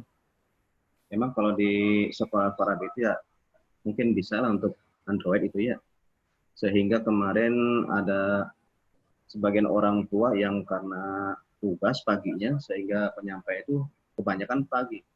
Sehingga orang tua memberikan HP itu ke anak dari pagi sampai orang tua pulang. Ternyata pas dilihat tugasnya aja cuma beberapa menit, sedangkan anak pegang HP itu sampai berjam-jam. Akhirnya anak sampai kecanduan. Jadi kemarin juga ada orang tua ya masuk ya mengeluh. Itu salah satu problem collateral impact ya, dampak kolateral yang diakibatkan dari PJJ ini. Beberapa anak yang usianya sebetulnya belum layak untuk berkenalan dengan gadget terpapar lebih banyak dan mungkin mengakses informasi yang dia tidak perlukan. Ini juga memang permasalahan tersendiri yang sudah dikaji oleh Ikatan Dokter Anak. Ya solusinya memang harus dirumuskan bersama ya, karena ternyata tidak sesimpel seperti konsep makro yang dibuatkan oleh Kemendikbud gitu. Di realita di masyarakat kita masih banyak kesulitan untuk PJJ ini.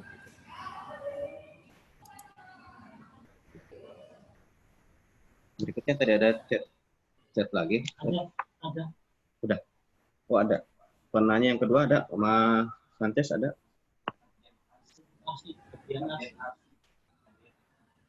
Nggak ada. Ini ada pertanyaan lagi di chat. Saya ingin bertanya sekolah zona hijau, Iya. tetapi asal siswanya zona merah. Nah ini juga banyak terjadi, betul. Jadi kalau untuk konteks sekolah, ini mungkin sekolah yang agak besar, yang pesantren, misalnya dari Surabaya harus nyantri di Cirebon, katakan ekstrimnya begitu. Ini anjurannya ditahan, jangan datang dulu. Kalau siswa-siswa yang berasal dari zona merah, misal dari Surabaya atau Jatim yang saat ini sudah ditemukan virusnya berbeda strain-nya dibanding daerah lain ya. Jadi kenapa Surabaya itu sedemikian luar biasa penyebaran dan yang meninggalnya lebih banyak termasuk tenaga kesehatannya? Karena sifat virusnya mutasi lebih ganas, bisa beberapa kali lebih ganas dibanding strain yang ada di Jakarta, Bandung, dan kota lain. Jadi di Indonesia ini sudah ditemukan sekitar 9 strain virus, dan yang terganas itu yang berasal dari Jawa Timur. Sudah ditemukan itu strain ke-9, lebih cepat menyebar dan lebih cepat menyebabkan kematian. Jadi kalau konteks ini pertanyaannya tadi, misalnya zona tempat sekolah atau SMA atau pesantrennya di zona hijau, tetapi yang bersangkutan di zona merah, itu dianjurkan tidak datang dulu, selesaikan dulu sampai aman dulu si tempatnya tinggal,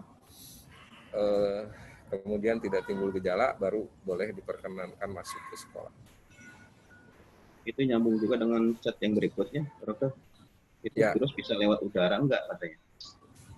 Jadi virus ini yang paling potensial di 3 tempat yang kita harus hindari, yaitu 3C ya disebutnya kalau dalam bahasa Inggrisnya, yaitu crowded place. Crowded place itu yang berkerumun, tidak menjaga jarak ya. Kemudian C yang keduanya adalah close contact ya, close contact tanpa masker, tanpa apa, dekat terus. Kemudian ini sama satu lagi adalah yang kaitan dengan apa? Gimana? Sirkulasi udara. Ya, sirkulasi close space disebutnya ya. Jadi 3C. C pertama crowded place, close contact, sama close setting ya. Sirkulasinya tertutup. Jadi ada masukan bahwa kalau anak sekolah masuk nanti divariasikan antara di dalam kelas dengan di ruang terbuka gitu. Jadi nanti tidak sirkulasi bersamaan dan terus-menerus lebih dari 1 jam gitu ya. Jadi dalam konteks itu penjelasan tentang penularan, sebetulnya penularan itu kalau terjadi di setting yang 3C tadi. Jadi dia tidak, si virus itu melayang-layang sampai 10 meter terus terhisap gitu, enggak. Jarak yang mungkin menularkan antar orang itu paling ideal kan jarak itu dijaga 2 meter sebetulnya. Yang paling ini 1,5 meter boleh diperkenankan. Jadi hanya akan menular dari orang ke orang dalam jarak itu. Jadi kalau kecuali tadi yang olahraga cepat seperti tadi panduannya sepeda, itu jaraknya tadi disebutkan sekitar 20 meter, karena kalau terlalu dekat dan kecepatan dia bisa dropletnya berpindah gitu, apalagi kalau berdampingan gitu. Jadi untuk aktivitas biasa, dalam aktivitas normal pembelajaran, jarak yang paling ideal 2 meter sebetulnya. Boleh kalau sangat terpaksa 1,5 meter dengan asumsi, apalagi menggunakan masker atau face shield ya, dilindungi dengan atau ada pembatas, itu lebih boleh 1,5 meter gitu. Jadi prinsipnya kalau pertanyaannya lewat udara, tidak ada ya, udara yang udara bebas terus melayang-layang jauh gitu, enggak ya. Jadi lebih sering karena batuk, bersin, kemudian yang berdekatan nempel ke tempat benda, kemudian tangannya belum dicuci, dia gosok-gosok mata atau hidung, masuk gitu ya.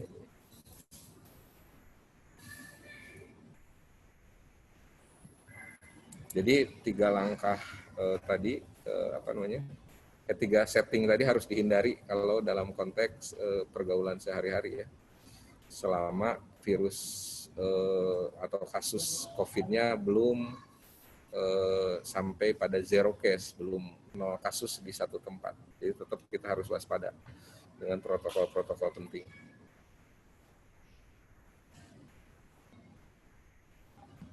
Ada lagi?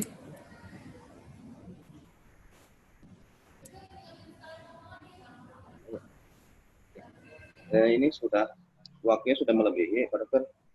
Ya, Kalau enggak, itu kalau lebih sudah dari 3 selesai. penanya kayaknya. Enggak, nanti kalau butuh untuk sumber bacaan tadi yang saya presentasi nanti saya kirim ke panitia. Ya. Nanti bisa di-share lewat wali kelas masing-masing. Berikutnya nanti ada respon atas pertanyaan. Namun sebelumnya ada 2 pemaparan lagi. Yang pertama pemaparan dari program pembelajaran yang akan disampaikan oleh Wakil Kepala Sekolah yaitu Seksi Kurikulum. Kepada Ustadz Ahmad kami persilahkan. Belum masuk. Saya boleh pamit ya Pak ya, Pak Arkom? Ahmad, Oh iya, boleh iya, pamit? Dokter. Ya, boleh. Ada keperluan lagi. Terima kasih Pak Dokter. Kami kasih. mudah-mudahan sehat terus semua ya. Assalamualaikum Amin, warahmatullahi amin. wabarakatuh. Assalamualaikum warahmatullahi wabarakatuh.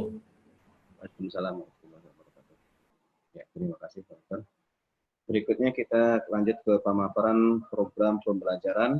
Sehubungan Ustadz Ahmad belum hadir, maka kita lanjut kepada acara yang ke-8 yaitu pemaparan program kesiswaan yang akan disampaikan Ustadz Arkom. Kami persilakan.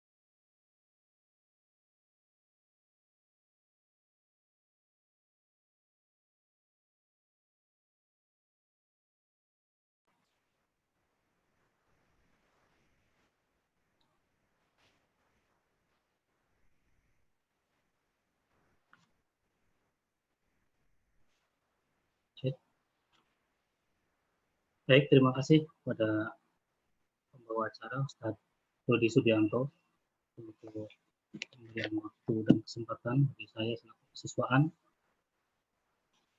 Yang dalam hal ini, insya Allah sebagai permulaan tahun ajaran 2020 dan 2021 terpaksa ya, kita harus menghadapi kegiatan-kegiatan yang biasanya normal menjadi tidak normal.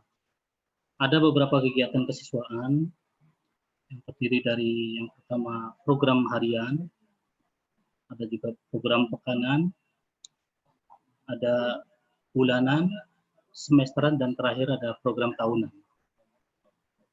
Kalau program harian, insya Allah kita walaupun situasi dan kondisi apapun, harapan sekolah hari ini bias ibadah, pembiasaan ibadah kita tetap dan selalu berjalan dalam keadaan apapun, baik kondisi normal maupun tidak normal.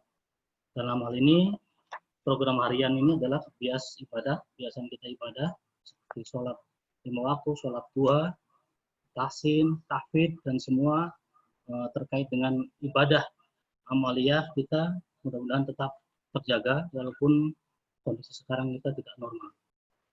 Itu program harian yang insya Allah akan didukung oleh program-program yang sudah dicanangkan, yang diterapkan oleh baik wali kelas maupun nanti dari penanggung jawab bias ibadah itu sendiri.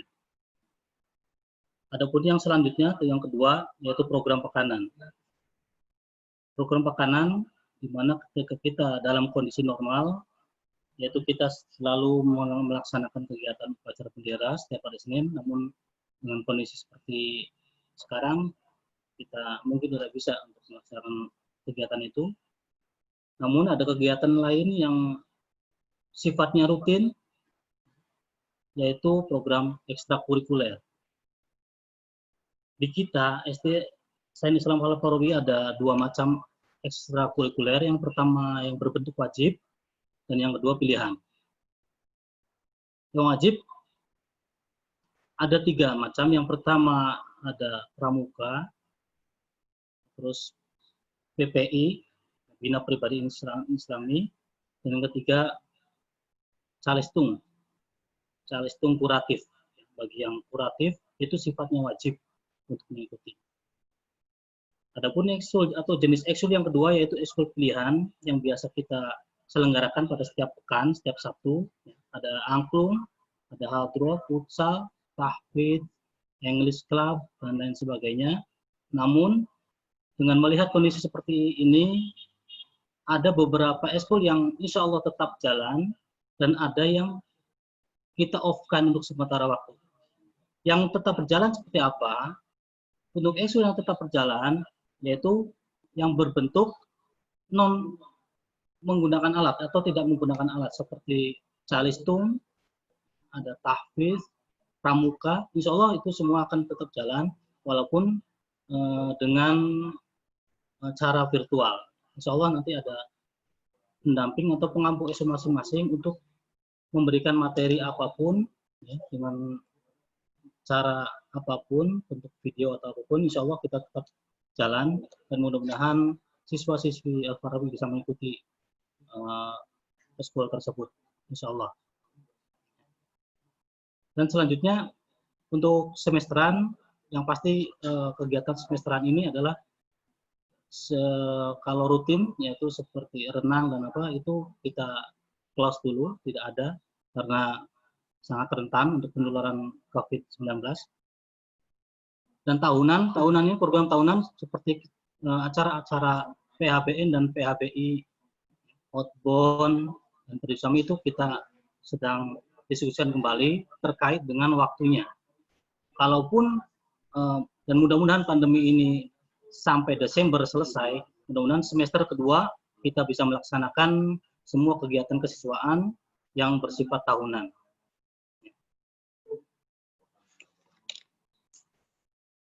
Baik, untuk program-program kesiswaan kita cukupkan karena melihat waktu yang terbatas. Insya Allah untuk selanjutnya bisa dari sesi tanya jawab kita lanjutkan.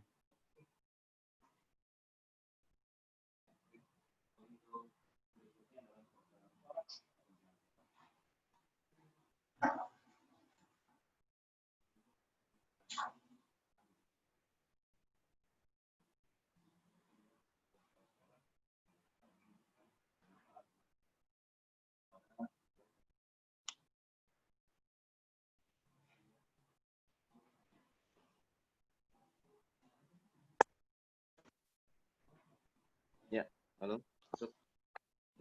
Ya. Untuk berikutnya program pengapalan pembelajaran sehubungan Ustaz Ahmad tidak masuk, maka akan disampaikan oleh Ustaz Haji Nasiruddin, selaku kepala sekolah, untuk memaparkan program pembelajaran. Kepada Ustaz Haji Nasiruddin kami persilakan untuk memaparkan program pembelajaran. Baik, Bapak Ibu sekalian yang saya hormati, perkenankan saya sepintas menyampaikan beberapa catatan karena memang saat Ahmad kebetulan tidak bisa hadir, harus mengantar istri beliau berobat ke dokter. Saya hanya ingin menyampaikan bahwa PJJ atau pembelajaran jarak jauh itu sebetulnya ada 4 yang ingin kita capai. Yang pertama adalah memastikan anak-anak kita belajar, mengakses pelajarannya meskipun dalam kondisi yang tidak normal. Yang kedua adalah pembelajaran jarak jauh itu sendiri yang mungkin nanti selama ini banyak masukan dari Bapak dan Ibu sekalian, dan itu kita evaluasi terus. Setiap pekan kita evaluasi sehingga nanti mudah-mudahan bisa ketemu pola yang paling ideal untuk memberikan pembelajaran kepada anak-anak kita. Yang ketiga, insya Allah kita akan coba prioritaskan pada soft skill dan learning skill karakter pada anak-anak kita, sehingga mereka nanti lebih banyak diarahkan untuk kemampuan soft skill mereka, dan termasuk juga pendidikan karakter buat mereka. Dan yang keempat adalah project based atau blended learning. Nanti mungkin teman-teman mulai pekan kemarin sudah ada teman-teman guru yang membuat video yang isinya sekaligus mencakup beberapa muatan mata pelajaran. Harapannya adalah bahwa kita bisa menggunakan pola pembelajaran jarak jauh ini dengan pola yang apa saja. Dari mulai menggunakan membagikan materi aja, seperti tadi yang sempat disampaikan oleh salah satu wali murid kita, sangat mungkin itu dilakukan. Nanti pembelajaran itu kita berikan dalam bentuk bahan ajar, bentuk media cetak, bisa saja. Tatap muka online juga sangat memungkinkan. Penugasan yang seperti itu, kemudian WA Group sudah biasa kita gunakan, Google Form juga sudah biasa kita gunakan. Nah, yang berikutnya yang belum kita lakukan adalah menggunakan apa yang disebut dengan Learning Management System. Nah, Learning Management System ini sedang kita coba pelajari, sedang kita coba diskusikan. Pertama, sejauh mana efektivitasnya nanti terhadap pembelajaran anak. Karena ketika kita menggunakan Learning Management System, maka berarti dia akan salah satu dampaknya adalah penggunaan gadget juga, begitu. Kemudian yang kedua, virtual classroom, yang itu juga kita coba sedang kaji. Nah, kita intinya Al-Farabi memungkinkan untuk melakukan semuanya, sehingga nanti Bapak Ibu sekalian bisa memberikan masukan-masukan terkait dengan pola pembelajaran yang memang harus dilakukan. Nah, Bapak Ibu sekalian, kami berusaha semaksimal mungkin untuk membuat media pembelajaran yang nanti diakses secara online maupun di-download oleh Bapak Ibu sekalian. Dan media pembelajaran ini sebetulnya kita harapkan bisa mewakili hadirnya guru di hadapan putra-putri kita. Sebetulnya harapannya itu.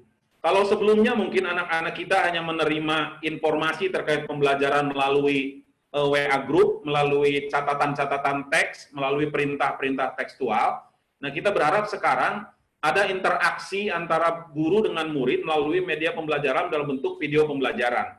Maka mungkin selama seminggu ini Bapak Ibu sekalian mendapatkan berbagai video pembelajaran yang intinya sepanjang yang saya evaluasi, panjang atau durasi video itu tidak ada yang lebih dari 20 menit.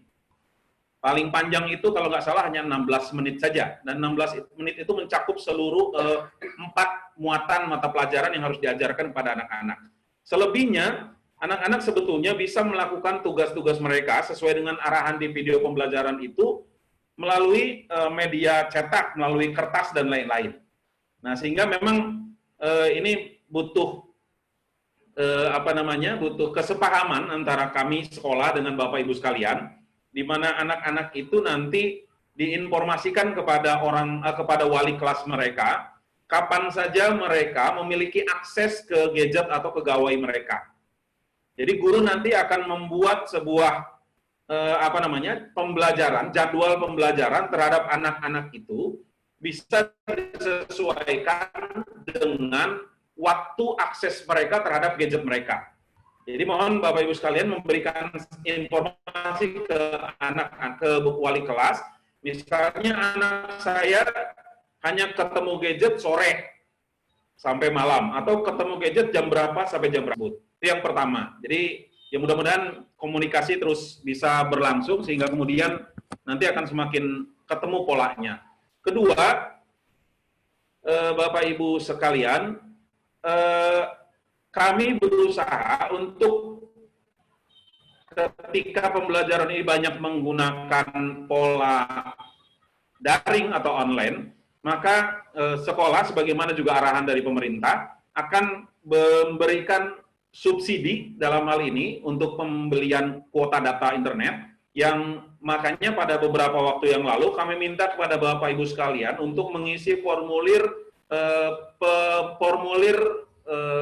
pendaftaran kartu yang digunakan atau SIM card yang digunakan untuk data internet. Data yang kami miliki sampai dengan tadi pagi sekitar jam 10, dari total sekitar 640 siswa kita, itu baru sekitar 300-an wali murid yang sudah mendaftarkan nomor kartu internetnya.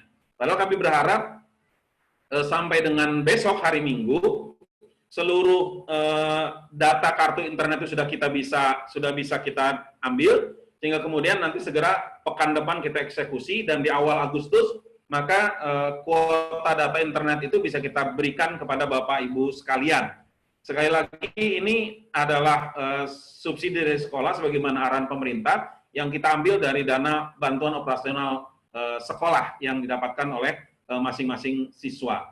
Nah, itu yang kedua. Kemudian yang ketiga, Bapak Ibu sekalian, terkait dengan kunjungan guru ke rumah, memang itu menjadi salah satu pertimbangan-pertimbangan kami. Tetapi kalau tadi mendengar dari informasi yang diberikan oleh Dr. Irman kepada kita, maka sesungguhnya kita punya kewajiban yang tidak boleh kita abaikan kalau dari catatan tadi, bahwa guru-guru yang ada di SD Sains Islam Al-Farabi, ketika mereka akan berkunjung ke anak-anak, harus bisa dipastikan mereka juga bersih atau tidak membawa virus corona. Dan itu hanya bisa dilakukan dengan swab. Kalau tidak dengan tes swab, maka tidak bisa secara akurat. Jadi mungkin itu catatan-catatan yang bisa kami berikan. Nah, sebagai informasi, kita telah membuat skenario pembelajaran terhadap anak-anak. Harapan kami bahwa masa seperti ini, anak-anak belajar melalui PJJ, itu bisa selesai dalam 1-2 bulan. Yang berikutnya kemudian anak-anak sudah mulai bisa bergilir masuk ke sekolah. Tetapi sekali lagi, itu semua akan tergantung pada status wilayah, status daerah yang ditetapkan oleh pemerintah. Jadi kalau itu kemudian nanti seperti Dr. Iman sampaikan sudah menjadi datanya sudah menjadi per kecamatan, maka tentu kita akan melihat basis pertama data kita adalah sumber. Sumber itu statusnya apa? Hijaukah, kuningkah, dan seterusnya. Kalau ternyata masih merah, sebagaimana beberapa hari belakangan ini, maka mau tidak mau kita belum bisa untuk memaksakan anak datang ke sekolah atau pembelajaran melalui tatap muka. Nah itu, apabila sudah hijau, maka akan kita ikuti protokolnya sampai dengan sesuai dengan aturan main dan lain-lain. Sekolah dalam hal ini sudah berusaha untuk memenuhi standar kebutuhan dan standar sarana prasarana yang memang diharuskan oleh pemerintah apabila sekolah ini akan dibuka pada masa transisi atau masa kebiasaan baru nanti. Seperti sarana cuci tangan yang sebelumnya kita punya hanya setiap 2 kelas 1 tempat cuci tangan, insya Allah kita sudah dalam waktu sepekan ini insya Allah sudah selesai, setiap pintu ruang kelas, setiap kelas punya sarana cuci tangan. Ruangan kita sudah memadai apabila ditempati oleh maksimal misalnya 15 anak per kelas, insya Allah memadai dengan jarak antar meja kursi 2 meter, insya Allah kita memadai, hanya tinggal kita menunggu bagaimana pemerintah menetapkan status dari wilayah kita. Nah, sementara itu Bapak Ibu sekalian, kami tentu sangat berharap masukan, informasi, dan komunikasi antara wali murid dengan kami, baik melalui wali kelas masing-masing, ataupun langsung kepada sekolah, sehingga nanti kita akan dapat menemukan titik temu pola pembelajaran yang paling ideal untuk anak-anak kita di masa seperti sekarang ini. Mungkin itu saja yang bisa saya sampaikan. Terima kasih. Assalamualaikum warahmatullahi wabarakatuh.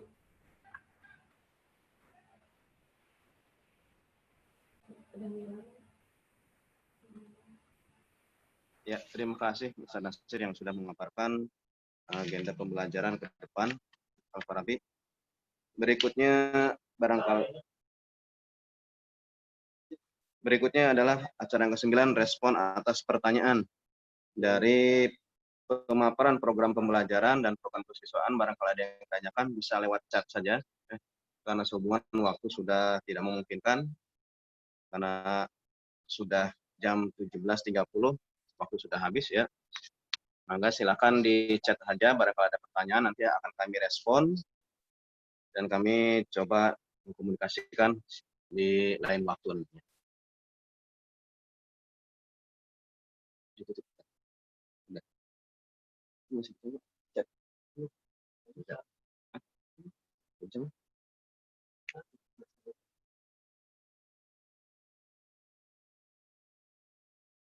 Baik, untuk respon pertanyaan boleh lewat chat ini, tetapi ketika Zoom sudah selesai ya berarti ya sudah selesai chatnya ya. Berarti bisa nanti dilanjut ke wali kelas masing-masing, barangkali ada yang perlu dipertanyakan untuk pembelajaran ke depan bagaimana nanti lewat wali kelas masing-masing, dan wali kelas nanti di-share ke grup Al-Farabi dan kita nanti dibahas bersama-sama. Ya, HP aja ya. Berikutnya, barangkali ada pertanyaan.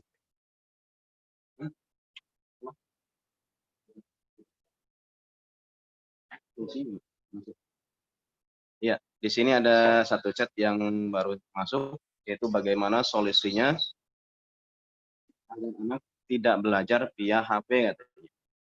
Enggak, barangkali Ustaz Arkom bisa memberikan jawabannya. Oh, Ustaz Nasir, nah silakan. Enggak, Ustaz Nasir. Ada satu chat yang masuk.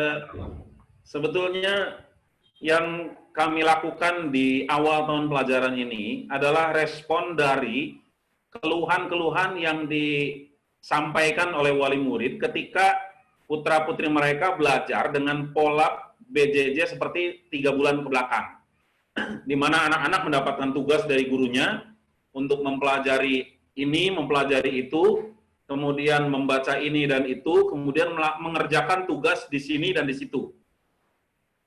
Nah, 3 keluhan yang saya dapatkan. Pertama, kesannya guru, orang tua akhirnya menggantikan peran guru, karena anak ketika mengerjakan tugas, dia harus bertanya sama guru dan bertanya sama orang tuanya dan seterusnya. Nah, kedua, anak-anak cenderung jenuh karena memang mereka hanya berhadapan dengan media cetak, dengan buku, dengan tugas-tugas melalui WA ataupun melalui kertas cetak. Maka di awal tahun pelajaran ini kemudian kami bersepakat untuk menghadirkan guru di hadapan anak-anak dalam pembelajaran. Maka pembelajaran itu kita buat dalam bentuk media video pembelajaran, di mana guru mempresentasikan pelajarannya di situ. Guru juga melakukan eye contact dengan siswa melalui kamera videonya, dan itu harapannya agar keluhan seperti kemarin yang tadinya anak melihat teks sudah nggak keyang, paling tidak mendengar suara gurunya dan melihat wajah gurunya. Itu. Tetapi sekali lagi bahwa video pembelajaran yang dibuat oleh teman-teman guru memang tidak bisa terlalu banyak, karena ketika terlalu banyak juga akan membuat anak jenuh. Kalau yang saya pelajari misalnya bahwa anak itu dalam berhadapan dengan layar gadget, baik itu laptop maupun handphone, paling maksimal seharusnya mereka 20 menit kemudian selesai. Jadi polanya 20 menit berhadapan dengan gadget, setelah itu harus lepas. Mereka harus mengerjakan tugas melalui media cetak, melihat buku dan seterusnya. Jadi hanya 20 menit. Makanya teman-teman kita arahkan membuat video itu tidak lebih dari 20 menit. Bahkan arahan kita hanya paling 10 menit saja. Itu satu. Kedua, insya Allah saran-saran yang disampaikan oleh Bapak Ibu sekalian akan kita ikuti. Misalnya seperti tadi, penugasan melalui bahan cetak. Ketika bahan cetak, maka berarti nanti Bapak Ibu atau putra-putri Ibu, saran saya lebih baik Bapak atau Ibu, yang kemudian nanti secara periodik, misalnya sepekan sekali, kalau ini sudah kita gulirkan, Bapak Ibu yang mengambil tugas itu ke sekolah, kemudian nanti dikerjakan oleh anak. Pekan berikutnya, anak menyerahkan hasil tugasnya dan kemudian mengambil tugas yang baru. Kemudian yang berikutnya, alhamdulillah terkait dengan pertanyaan dari dalam chat ini, semua media bahan ajar yang kita sampaikan, itu semua sudah kita simpan di akun YouTube kita. Jadi Bapak Ibu sekalian, mangga silakan bisa mengakses channel YouTube SD Sains Islam Al-Farabi, yang insya Allah semua media pembelajaran yang disampaikan kepada anak-anak itu sudah dimuat di sana. Sehingga tidak perlu lagi sebetulnya nanti Bapak Ibu guru itu hanya tinggal menyampaikan tautan atau link terhadap media pembelajaran itu. Sementara videonya sudah kita simpan di YouTube, dan Bapak Ibu sekalian sebetulnya putra-putrinya bisa mengakses video itu kapan saja. Jadi kalau pagi memang mereka tidak punya akses gadget, tidak usah khawatir, karena dia bisa mengakses sore hari ketika ayah dan ibunya sudah ada di rumah. Nah, seperti itu. Insya Allah, evaluasi pembelajaran sekarang ini kita lakukan setiap pekan. Pekan ini sudah coba kita evaluasi tadi pagi, kemudian untuk 1 pekan berikutnya nanti akan kita evaluasi di pekan depan, Dan mudah-mudahan semakin hari semakin mencapai titik temu pola pembelajaran yang paling ideal dengan anak-anak kita. Tentu harapan yang paling besar buat kita sih pandeminya segera selesai. Kalau pandemi ini selesai, coronanya sudah hilang, insya Allah kami meyakini bahwa, mohon maaf, ada ungkapan misalnya, guru itu katanya awet muda karena ketemu sama murid-murid yang masih kecil-kecil, masih muda-muda. Sehingga ketika sekarang masa pandemi seperti ini, guru nggak ketemu sama muridnya, maka kami khawatir terjadi penuaan dini pada guru-guru begitu, karena mereka nggak ketemu sama murid-muridnya. Jadi mari kita sama-sama berdoa agar pandemi ini segera berakhir, sehingga kemudian nanti anak-anak bisa secara menggunakan norma baru seperti tadi yang disampaikan Dr. Irman, mereka berangkat ke sekolah, menerima pembelajaran secara normal dari guru-guru mereka. Sekali lagi, bahwa masa sekarang ini masa yang tidak normal, sehingga tidak bisa anak-anak itu kita sama-sama kejar untuk mencapai target akademik yang ideal sesuai dengan misalnya kurikulum yang berlaku. Tidak bisa, karena Menteri Pendidikan juga menyampaikan itu. Dalam kondisi ini tidak memungkinkan anak-anak kita mengejar target kurikulum yang ideal. Tetapi paling tidak, kami berusaha menyediakan, menyampaikan bahan ajar kepada anak-anak kita, yang kemudian itu diharapkan bisa membantu anak-anak kita. Insya Allah, kartu kuota akan kita segera realisasikan di awal bulan, tetapi kami mohon yang belum mengisi formulir pendataan kartu data internet, segera mengisi, karena pendataan ini akan kita cut off besok malam. Jadi hari Ahad jam 24, Minggu jam 24 malam, datanya akan kita cut off, karena akan segera kita eksekusi penyediaannya, pengadaannya. Baik, saran tadi insya Allah kedepannya akan kita kombinasikan pemberian tugas antara yang melalui video pembelajaran dengan yang melalui sarana lain, misalnya sarana WA Group atau sarana pembelajaran yang lain, atau dalam bentuk kertas. Tetapi video pembelajarannya, karena memang kita belum memungkinkan tatap muka, insya Allah akan terus kami produksi agar paling tidak siswa mendengar dan melihat gurunya mengajar mereka meskipun hanya dalam waktu yang 10 menit saja misalnya. Demikian, terima kasih. Ya, terima kasih Ustaz Nasir. Saya akan memberikan masukan sebentar ya. Ya, selaku pengajar kemarin sudah pengalaman ya, waktu kelas 5, itu pembelajaran saya berikan lewat buku semua. Coba baca halaman sekian sampai sekian, latihan sekian sampai sekian. Itu tetap saja disalahkan kalau pembelajarannya tidak lewat video. Sehingga sekarang malah pengennya tidak lewat video. Tadi bagus juga masukan Ustaz Nasir dan juga dokter ya, itu ada perpaduan antara video dan buku pembelajaran. Sayangnya di sini buku pembelajaran baru buku tema saja yang sudah diberikan ke anak. Insya Allah buku MD juga sudah ada tadi datang ya, nanti salurkan ke anak. Jadi nanti insya Allah kedepannya untuk kami pengajar ada perpaduan antara video dengan pembelajaran di buku. Nah untuk pembelajaran juga catatan tadi juga kemarin ada masukan orang tua itu seolah-olah guru itu memberikan tugas ke anak dan anak mengerjakan tugas terus dari HP. Insya Allah dari kami tugas itu akan disalurkan langsung ke orang tua. Adapun anak mengerjakan materi dari HP itu di-share-nya dari orang tua. Jadi jangan sampai menyalahkan anak belajar diberikan oleh gurunya. Jadi guru insya Allah nanti memberikannya lewat HP orang tua. Walaupun orang tua sedang kerja, berarti ya belajarnya boleh sore hari. Jadi adanya perpaduan antara video dengan pembelajaran di buku. Tidak lepas dari video saja.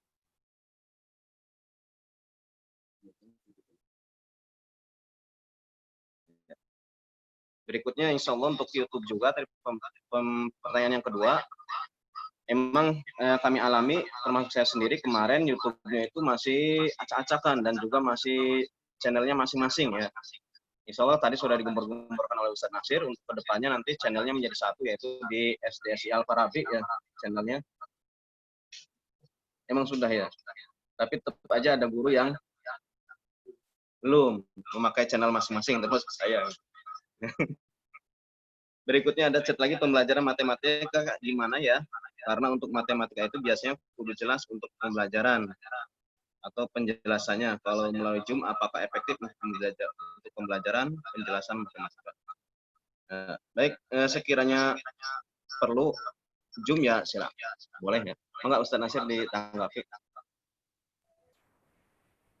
Iya, terima kasih Bu.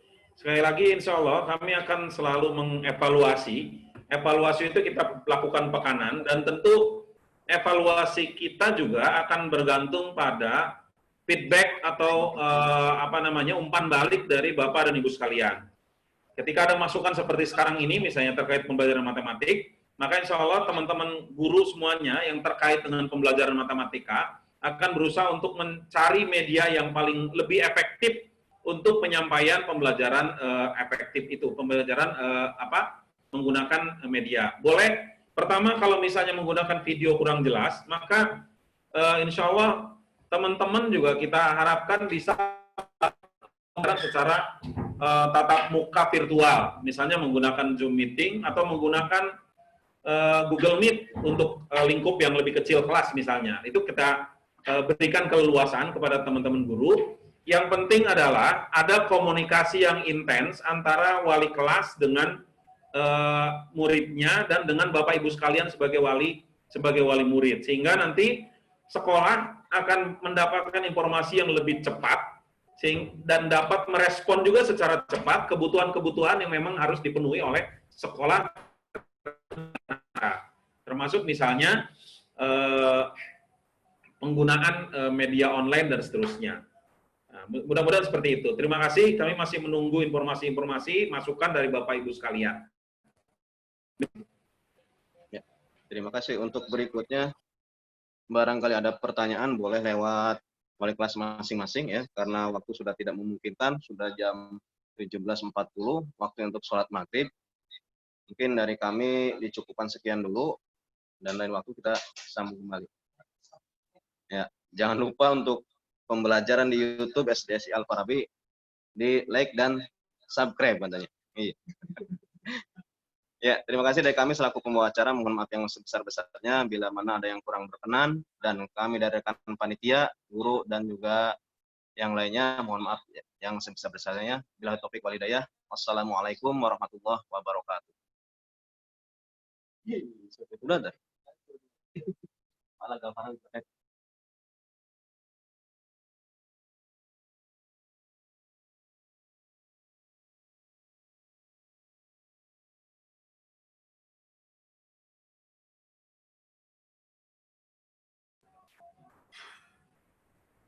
Terima kasih pada semuanya. Mohon izin pamit. Assalamualaikum warahmatullahi wabarakatuh.